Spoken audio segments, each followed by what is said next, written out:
जो मेरे राज्य में विद्रोह की पहली ज्वाला लगता है, वो जो मेरे राजभवन में मुझे ललकार कर गया है, यदि वो बच गया तो मैं तुम में से किसी एक को भी जीवित नहीं छोड़ूंगा।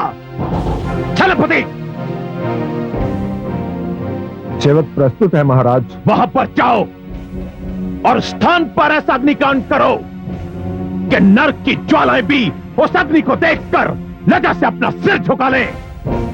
वहां की हर वस्तु, हर जीव, हर जंतु अग्नि में जले, जलकर मरे और मरकर भस्म हो जाए। अवश्य ऐसा ही होगा महाराज। रुक जाओ सेनापति, ऐसा करने से पहले उस दुष्ट को ढूंढो। यदि वो कहीं छुप जाए तो उसके परिवार को बंदी बना लो, उन्हें यातनाएं दो। उसके पश्चात यदि वो मिल जाए तो उसके खंड खंड करके उसे अग्नि की भेंट चढ़ा दो। मैं ऐसा ही करूंगा महाराज। ऐसा ही करना होगा सेनापति। यदि हमने ऐसा नहीं किया तो एक समानांतर शक्ति हमारे सामने सर्प की भांति फन फैलाकर तन जाएगी। इससे पहले कि वो फन ताने, उसे रगड़ रगड़ कर मार डालो। जी महाराज।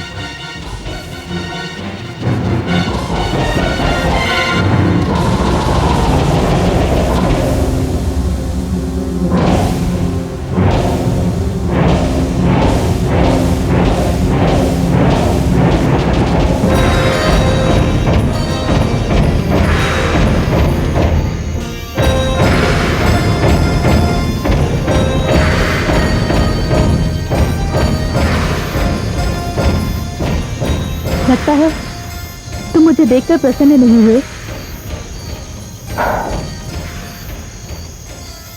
क्यों? ऐसा क्यों सोच लिया तुमने? यदि प्रसन्न हुए होते तो तुम्हारे नेत्रों में उसकी परछाई अवश्य दिखाई देती। अनामिका, मेरे नेत्रों में तो जले हुए आश्रमों, लुटी हुई कुटियाओं और आक्रमण में हताहत हो रहे मनुष्यों की परछाई बसी हुई है। तुम्हें बालपन की किसी भी घटना का स्मरण नहीं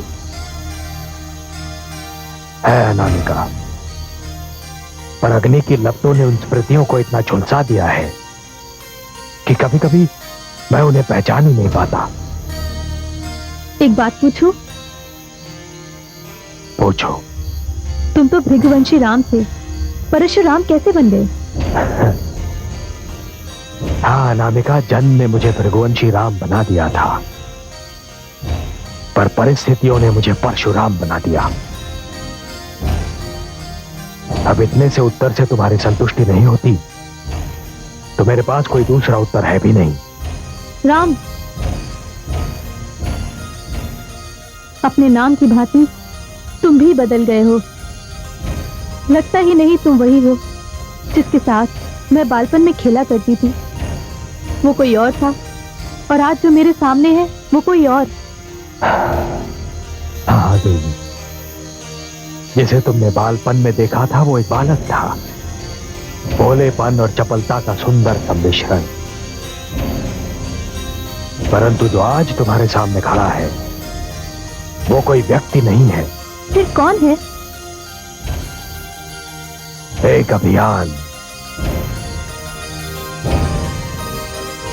हाँ देवी, भृगुवंशी राम एक व्यक्तित्व था, परशुराम एक अभियान है। जिस दिन यह अभियान समाप्त हो जाएगा उसी दिन परशुराम भी समाप्त हो जाएगा। देवी, तुम बहुत अच्छी हो, बहुत सुंदर, बहुत कोमल। विश्वास करो, यदि कभी तुम्हें दुख पहुंचा तो मुझे भी दुख होगा, पर मुझसे कभी कोई ऐसी आस न लगा बैठना जिसे पूरा करना मेरे वश में न हो।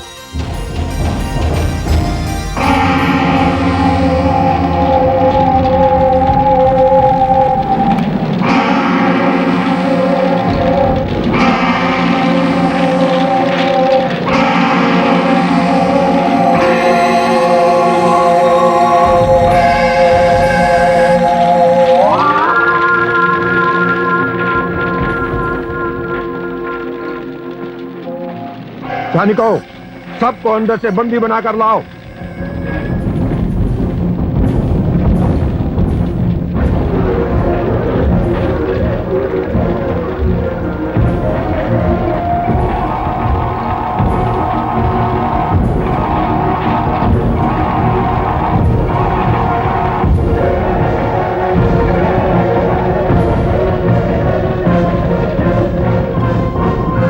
राम राम राम राम, सहस्त्र अर्जुन के सैनिकों ने आश्रम पर आक्रमण कर दिया है।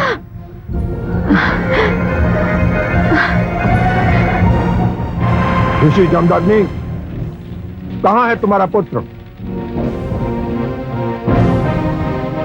कहां है वो दुष्ट जिसने हमारे महाराज को ललकारने का दुस्साहस किया?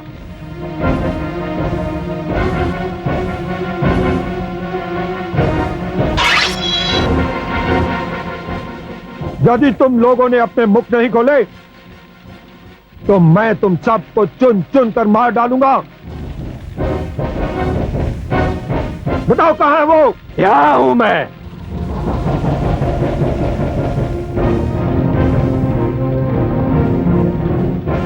घेर लो इसे चारों ओर से।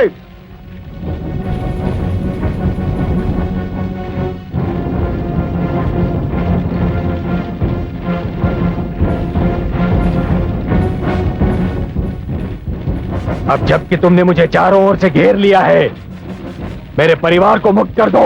मैं इतना मूर्ख नहीं हूं नवयुवक। मैंने तुम्हारे विषय में बहुत कुछ सुन रखा है।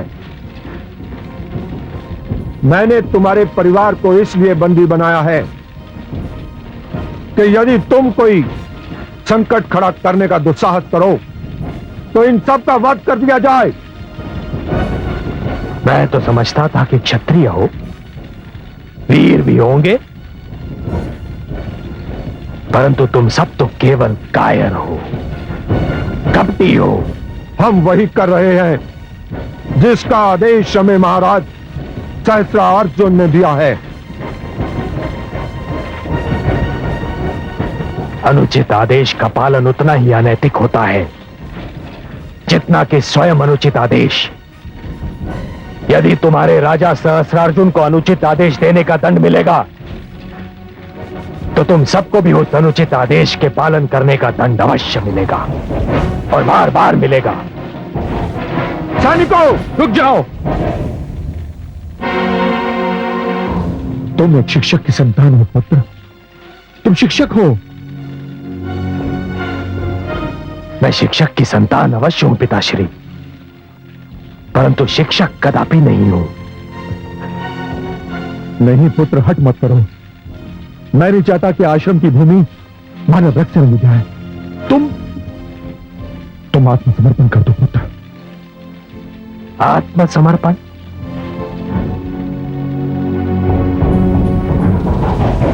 आत्मसमर्पण? असत्य के समक्ष आत्मसमर्पण, अधर्म के समक्ष आत्मसमर्पण, अन्याय और अत्याचार के समक्ष आत्मसमर्पण। पिताश्री, आप जो कह रहे हैं यदि वो कर दिया गया तो मानव इतिहास अश्रुओं की धारा में बह जाएगा और वो मानव इतिहास का सबसे बड़ा दुर्भाग्यपूर्ण दिन होगा।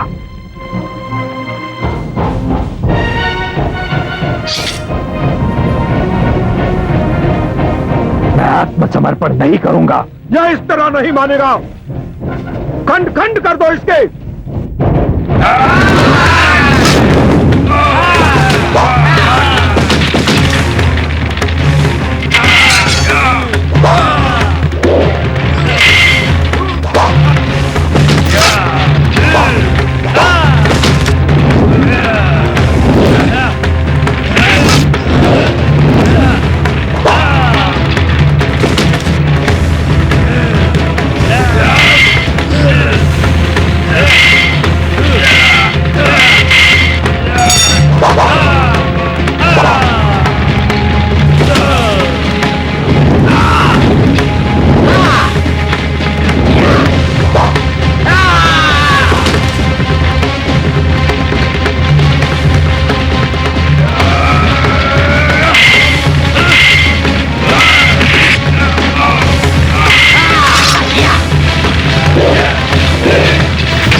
निर्माण संपन्न हो गया पुत्र? अभी तो आरंभ हुआ है पिताश्री, किंतु हां, पहले दिन का कार्य अवश्य पूरा हो गया। पहले दिन का नहीं, अंतिम दिन का। और अंतिम दिन का इसलिए कि आज के उपरांत मैं इस आश्रम की धरती पर तब की होली सहन नहीं करूंगा पुत्र। चाहे हम आक्रमण और प्रहार के लक्ष्य क्यों न बन जाएं? हाँ पुत्र, चाहे हम आक्रमण और प्रहार के लक्ष्य क्यों न बन जाएं, क्योंकि कर्म की परीक्षा साधारण स्थिति में नहीं होती। कोई मनुष्य अपने कर्म का कितना बड़ा साधक है कि उसी समय ज्ञात होता है जब उसे असाधारण और असुविधाजनक स्थितियों ने घेर लिया हो। परंतु पिताश्री, मुझे बोलने दो, आज मुझे बोलने दो पुत्र। हमारे जन्म ने हमारे अस्तित्व के साथ एक विशेष कर्म को जोड़ा है, और वो कर्म हमारे अस्तित्व के साथ उस समय तक जुड़ा रहेगा जब तक कि हमारी नसों में रक्त का प्रवाह और हमारे शरीर में प्राणों की उपस्थिति शेष है। और ये कर्म क्या है? ये कर्म शास्त्र नियमों की शिक्षा है, ज्ञान का प्रचार, धर्म और अहिंसा पर अनुरोध। यही हमारा कर्म है पुत्र, और यही हमारी परंपरा है। और मैं इस परंपरा को अपने नेत्रों के सामने कभी टूटते नहीं देख सकता।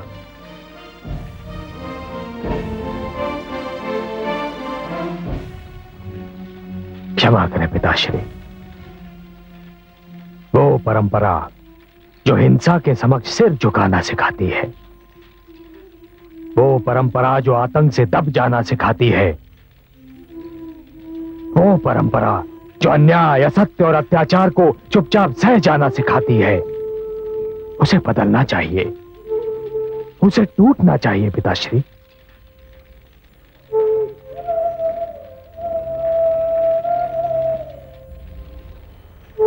देखिए, इन अत्याचारियों के मृत शरीर चिल्ला चिल्ला कर कह रहे हैं पिताश्री कि वो परंपरा बदल चुकी है, वो परंपरा टूट चुकी है। उसे मैंने बदला है, उसे मैंने तोड़ा है पिताश्री। सहस्रार्जुन और उसके अत्याचारी वर्ग के लिए मेरी ओर से यही उत्तर है, और यह उत्तर आज पहली बार ही नहीं मिला है पिताश्री, अब यही उत्तर हर बार मिलेगा। तो फिर मुझे बहुत दुख से कोई निर्णय लेना पड़ेगा।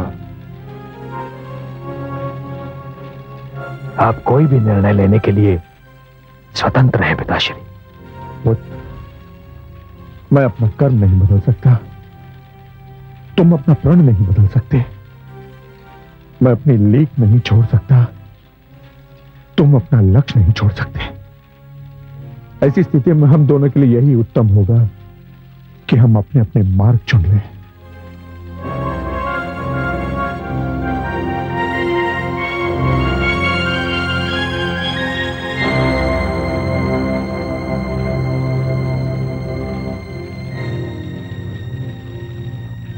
मैं परंपरा बदल नहीं सकता, मैं उसे तोड़ सकता हूं। सत्य तो यह है पुत्र कि मैं उसे अपने नेत्रों के सामने टूटता हुआ देख भी नहीं सकता। यदि तुम जो कह रहे हो वही करना चाहते हो,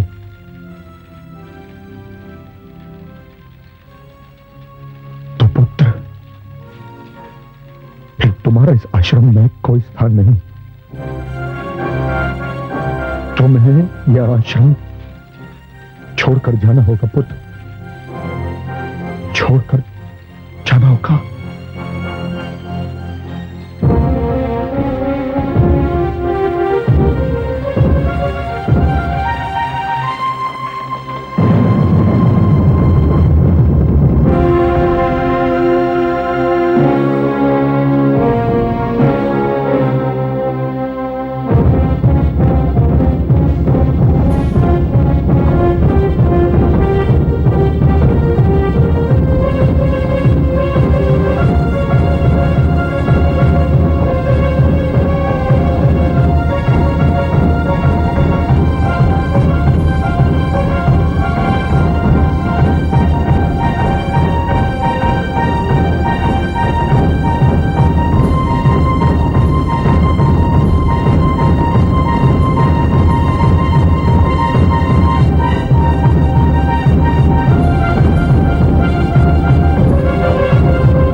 कमल नयन, किस सोच में डूबे हैं आप? कुछ नहीं महादेवी, सोच रहा था कि ये परंपरा होती क्या है, किस वस्तु का नाम है परंपरा। हे कमल नयन, आप ही तो शब्दों के रचयिता हैं, भाषा के स्रोत हैं। आपके सामने मैं क्या मुंह खोलूं? पर आपने पूछा है तो अतीत से अपना नाता जोड़े रखने का नाम है परंपरा। वाह, धन्य है आप महादेवी, परंपरा की इतनी सरल और सुंदर परिभाषा असंभव है। धन्य है आप। धन्यवाद कमल नयन। ये सत्य है कि हर पीढ़ी ये देखती है कि उससे पहले की पीढ़ी ने जो कुछ किया उसमें कौन से कार्य सुंदर थे, वो उनका अनुसरण करती है और यही परंपरा कहलाती है। आपने सत्य कहा महादेवी, सर्वथा सत्य कहा। बड़ों का आदर करना, छोटों से प्रेम करना, माता पिता की आज्ञा का पालन करना, एक दूसरे के अधिकारों का सम्मान करना, ये सब वो सुंदर परंपराएं हैं जो पीढ़ियों से चलती आ रही हैं और आगे चलती भी रहनी चाहिए। परंतु हे महादेवी, क्या परंपराएं टूट नहीं सकती, बदल नहीं सकती? क्यों नहीं? हे कमल नयन, मानव जाति को चाहिए कि हर युग में समय की कसौटी पर परंपराओं को कसती रहे और उसके अनुसार उनमें परिवर्तन करती रहे, क्योंकि परंपराओं को आडंबर में बदलते देर नहीं लगती। एक पीढ़ी की परंपरा दूसरी पीढ़ी के लिए कष्ट का कारण भी बन सकती है। आप सत्य में धन्य है महादेवी। आप तो कह रही थी कि सारे शब्दों का स्रोत मैं हूं, परंतु आपके इन सुंदर शब्दों ने मेरी सारी उलझन दूर कर दी। कैसे? क्योंकि मेरे अंश अवतार ने ऋषि जमदग्नि की परंपरा को तोड़ दिया है। पर महादेवी, अब आपके वचन सुनने के उपरांत मुझे यह विश्वास हो गया है कि मेरा अंश अवतार जो कर रहा है ठीक कर रहा है। महादेवी, परंपरा का आदर करना एक बात और परंपरा से चिपके रहना दूसरी बात। मेरा अंश अवतार परंपरा से चिपके रहने को नकार रहा है।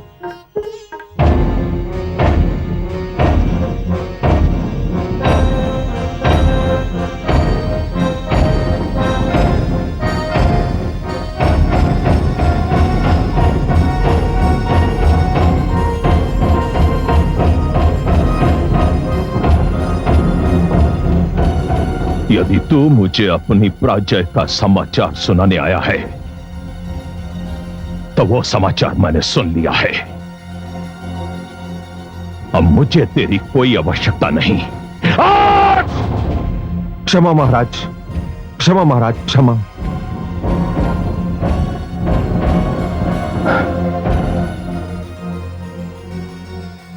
क्षमा तुम्हें तब मिलेगी सेनापति, जब परशुराम का कटा हुआ सिर मेरे चरणों में होगा।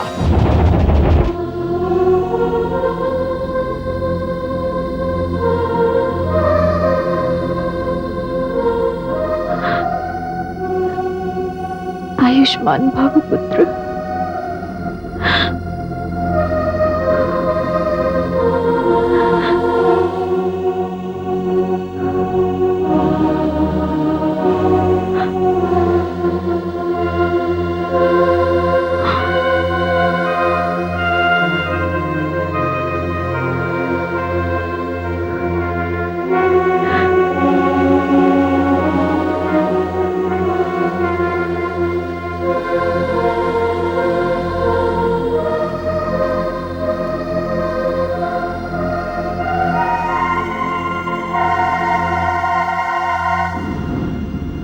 राम,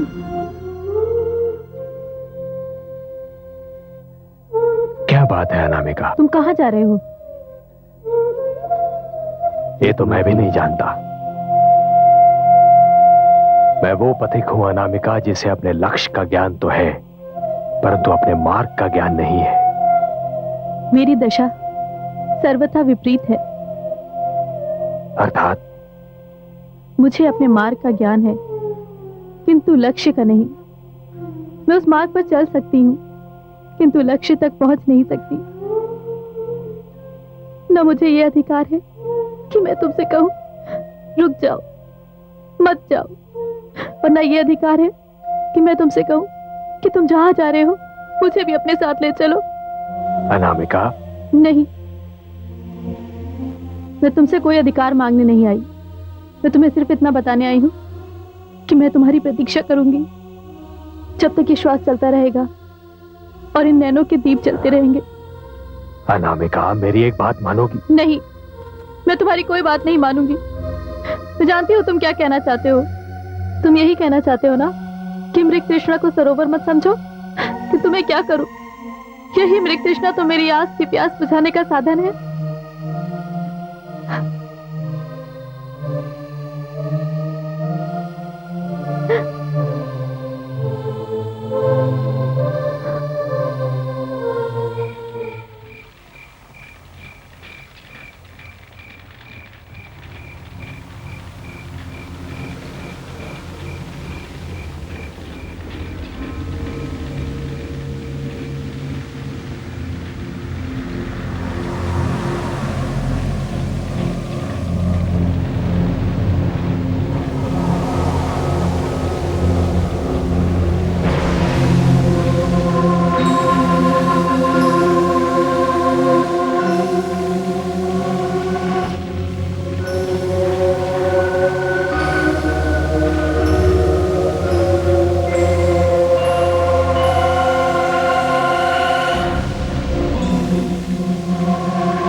लंकापति, मैं तुम्हारे पास संधि का प्रस्ताव लेकर आया हूं। संधि का जो प्रस्ताव रात के अंधेरे में आता है उसके रूप में कोई ना कोई खोट अवश्य होती है। और यह भी जान लो सहस्त्रार्जुन के सिंह की दृढ़ से संधि नहीं करता। रस्सी जल गई, बल नहीं निकले। ये मत भूलो लंकापति के तुम मेरे बंदी हो। मैं तुम्हारा बंदी नहीं, नियति का बंदी हूं सहस्त्रार्जुन। जो भी हो, मैं तुम्हें यह समझाने आया हूं कि तुम्हें कारागार से मुक्ति मिल सकती है। यदि तुम मेरी बात मान लो तो मैं तुम्हें मुक्त कर सकता हूं। क्या बात मनवाना चाहते हो मुझसे? मैंने एक एक करके अपने सब शत्रुओं को ठिकाने लगा दिया है। एक शत्रु शेष है जो मेरी शक्ति की सीमा के बाहर है। मैं नहीं जानता कि तुम किसकी बात कर रहे हो सहस्त्रार्जुन। वो एक नवयुवक है। नवयुवक? इस संसार का सबसे बड़ा योद्धा सहस्त्रार्जुन एक नवयुवक से भयभीत है। वो साधारण नवयुवक नहीं है। नवयुवक है और वो भी एक। कोई सेना तो नहीं है सहस्त्रार्जुन? वही तो बताना चाहता हूं। वो नवयुवक है, परंतु बड़े बड़े अनुभवी योद्धा उसके समक्ष कुछ नहीं। वो एक है, परंतु कई सेनाओं पर भारी है। कौन है वो? ऋषि जमदग्नि का पुत्र परशुराम।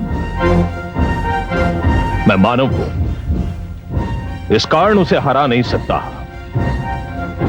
तुम असुर हो, तुम्हारे पास मायावी शक्तियां हैं, इस कारण तुम उसे सरलता से परास्त कर सकते हो।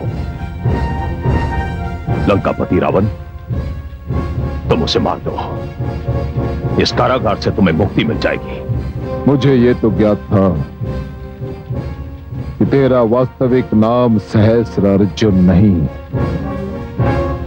तेरा वास्तविक नाम कार्तिवीर्य है। किंतु मुझे यह ज्ञात नहीं था कि तुझ में कुछ भी वास्तविक नहीं। सहस्त्रार्जुन, तू सिर से लेके पांव तक छल, कपट और कायरता की मूर्ति है। मैं असुर अवश्य हूं सहस्र अर्जुन, किंतु मैंने ऋषि पुत्र के रूप में जन्म लिया है, और तू एक ऋषि पुत्र से दूसरे ऋषि पुत्र का वध करने की बात कह रहा है। यह संभव नहीं है, यह असंभव है सहस्र अर्जुन। तो फिर सड़ता रहे सारा जीवन इस कारागार में और टकराता रहे अपना सिर इन पथरीली दीवारों और लोहे की छड़ों से। तो सारा जीवन सूर्य का प्रकाश नहीं देख पाएगा। धिक्कार है उस प्रकाश पर जिसमें तेरा स्वरूप चरित्र स्पष्ट रूप से दिखाई दे। धिक्कार है। तू मूर्ख है, किंतु कायर नहीं सहस्र अर्जुन, कायर नहीं। चला जाओ यहां से, चला जाओ।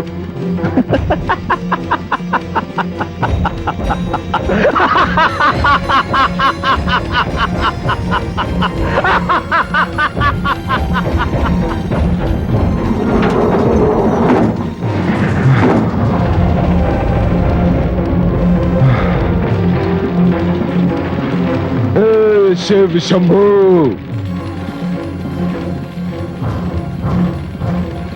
मुझसे अवश्य कोई भूल हुई है जिसका दंड मुझे मिल रहा है। दंड दे लीजिए शिव शंकर, परंतु ऐसे नीच और कायर का बंदी बनाकर अपने भक्त का अपमान मत करवाइए। मुझे क्षमा कर दीजिए, मुझे क्षमा कर दीजिए।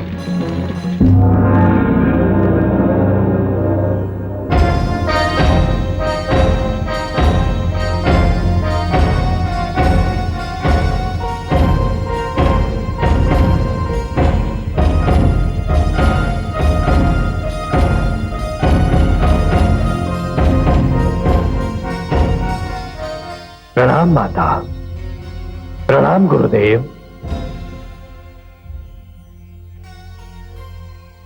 क्या आदेश है आचार्य? आपका शिष्य आपके चरणों में उपस्थित है। शिष्य, तुम्हें स्मरण है मैंने तुमसे गुरु दक्षिणा नहीं ली थी। और मुझे यह भी स्मरण है गुरुदेव कि आपने ये कहा था कि आप गुरु दक्षिणा उचित समय पर मांगेंगे। क्या मेरे सौभाग्य से वो समय आ गया है? आया तो है, पर पूर्णतया नहीं। मैं समझा नहीं आचार्य। अभी मैं तुमसे केवल आधी गुरु दक्षिणा मांग रहा हूं, शेष आधी किसी और समय पर मांगूंगा। हे गुरुदेव, आप जब भी और जितनी भी गुरु दक्षिणा मांगेंगे उसे देना मेरा सौभाग्य ही होगा। मैं आपका आदेश सुनने को व्याकुल हूं। शिष्य, तुम्हारी भांति मेरा एक और भक्त है, लंकापति रावण। जिस समय तुम्हारा अभ्यास पूर्ण हुआ था उसी समय सहस्त्र अर्जुन ने उसे अपना बंदी बना लिया था। मुझे भली भांति स्मरण है। वो विद्वान है, प्रतापी है, परंतु उसे अपने पराक्रम पर बहुत अधिक अभिमान हो गया था। अब उसे अपने अभिमान का दंड मिल चुका है। तुम जाओ और उसे सहस्त्र अर्जुन के कारागार से मुक्ति दिला दो। जो आज्ञा गुरुदेव, जो आज्ञा। प्रणाम। सुनो पुत्र,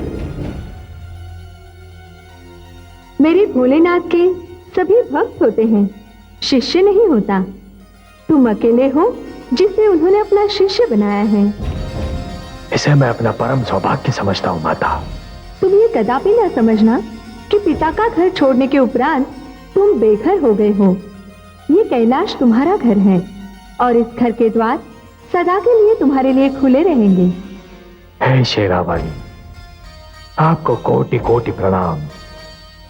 मैं सदा के लिए आपका ऋणी हो गया।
जय हो। हमने इस कारागार से निकलने का मार्ग ढूंढ निकाला है। हम यहां से निकल सकते हैं और किसी को हमारे भागने की सूचना भी नहीं मिलेगी। और जब तक प्रहरियों को सूचना मिलेगी तब तक हम बहुत दूर निकल चुके होंगे। ये सुनहरा अवसर हमें फिर नहीं मिलेगा। लंकापति, हम चाहते हैं कि दुष्ट सहस्त्र अर्जुन के कारागार से आप भी हमारे साथ भाग चलें। क्या तुम लंकापति रावण को भागने का परामर्श दे रहे हो? तुम इसका साहस कैसे हुआ? क्या तुम चाहते हो कि इतिहास लंकापति रावण का यूं स्मरण करे कि वो ऐसा राजा था जो चोरों के साथ चोरों की भांति इस कारागार से भाग गया था? फिर तो सारा जीवन आपको इसी कारागार में रहना होगा। रह सकता हूं, मैं रह सकता हूं। इस कारागार के एक बंदी के रूप में मर भी सकता हूं मैं, किंतु भगोड़े का कलंक अपने माथे पर लगाकर जी नहीं सकता मैं। चले जाओ यहां से, चले जाओ, चले जाओ। चलो चलो चलो। हे शिव शंकर, ओम नमः शिवाय।